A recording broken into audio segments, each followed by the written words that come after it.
Jadi kali ini kita akan belajar mengenai sifat koligatif larutan.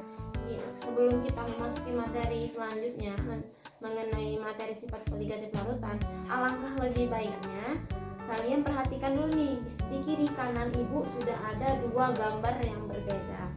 Dari yang kalian lihat, apa nih yang membuat berbeda dari kedua gambar ini? Video kali ini Ibu Yulia buat khusus nih untuk peserta didik kelas 12 yang sekarang sedang menginjak di bangku kelas 12 SMA. Materi sangat cocok nih. Jadi ini salah satu referensi untuk kalian agar kalian bisa mengerti mengenai sifat koligatif larutan. Apa pengertian dari larutan? Oke, semuanya sudah banyak yang tahu nih mengenai pengertian larutan ya. Jadi larutan adalah campuran homogen antara zat larut dan zat terlarut. Seperti gambar yang di samping, ya di samping Ibu Yulia nih ada air dan ada garam. Nah itu misalnya air dan garam, air sebagai pelarutnya dan NaCl ataupun garam sebagai zat terlarut. Jadi ketika dicampurkan maka kita putar-putar, kita aduk-aduk, maka garamnya tidak akan terlihat lagi.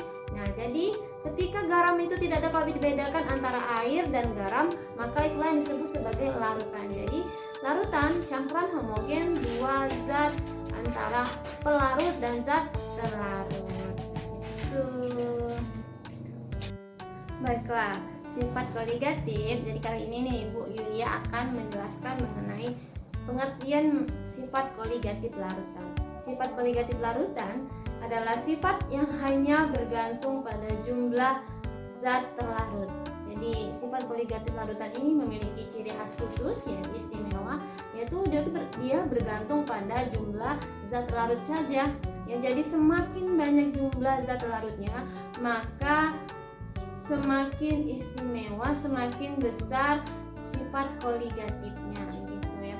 Jadi seperti yang ada di penjelasan di samping ya. Jadi sifat koligatif larutan adalah sifat-sifat yang hanya bergantung pada jumlah atau kuantitas partikel zat larut dalam suatu larutan. Itu pada suhu 100 derajat Celcius.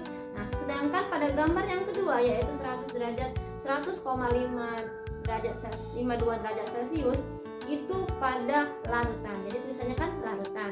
Itu jadi larutan adalah campuran homogen antara zat pelarut dan zat terlarut.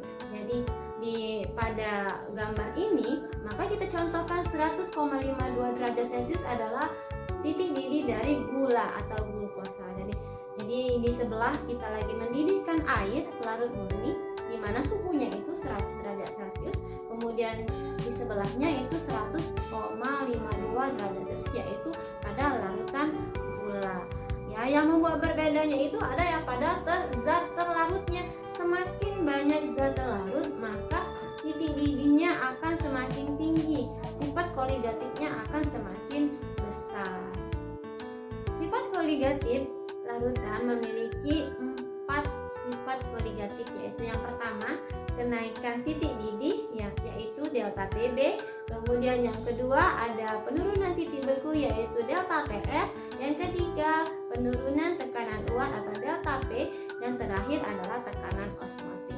Jadi dari keempat sifat koligatif ini memiliki peranan penting nih, semuanya dapat kita lihat dalam kehidupan sehari-hari. Untuk mengetahui ciri khas dari sifat koligatif, kita dapat mengetahui nih mengenai molaritas ya. Jadi molaritas ditandai dilambangkan dengan M besar ya. Massa zat per mR dikali 1000 per volum. Jadi di situ massa zat terlarut. Jadi misalnya kita mencari ini, kita lagi melarutkan garam. Jadi massa dari garam yang dihitung. Kemudian MR-nya, MR siapa ini? Ini Bu Yulia. MR dari zat terlarutnya. Misalnya zat terlarutnya adalah garam atau NaCl.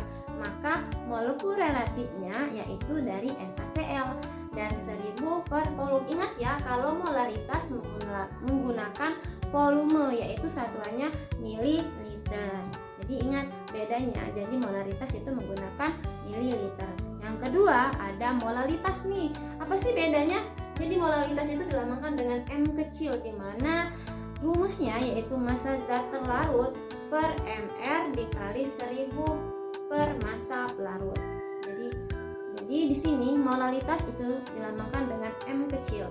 Massa zat terlarut sama dengan massa molaritas tadi ya, yaitu massanya yang dilihat siapa yang sebagai zat terlarutnya. Begitu juga dengan molekul relatifnya. Jadi siapa sebagai zat terlarutnya.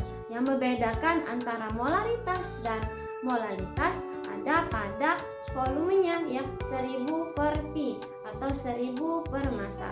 Jadi kalau dia molaritas itu menggunakan mililiter ya volume, sedangkan molalitas dia menggunakan gram ataupun massa jenis pelarutnya. Maksimal zat terlarut maka XT ya jelas X sebagai fraksi mol dan T itu menjelaskan siapa yang akan dicari. T itu zat terlarut. Jadi NT per NT ditambah NP. Jadi ketika kita ingin mencari zat terlarut, fraksi mol terlarut, maka T sama dengan NT yang didulukan itu mencari mol NT dulu, kemudian NT dikali NP ketika fraksi mol. Yang kedua itu ada fraksi mol pelarut. Jadi kita dilambangkan dengan pelarut, ada XP. X-nya sebagai fraksi mol dan P itu sebagai menandakan bahwa yang kita cari ini adalah pelarut. Jadi rumusnya itu XP sama dengan NP per NP ditambah NT. Sekian, terima kasih. Wassalamualaikum warahmatullahi wabarakatuh.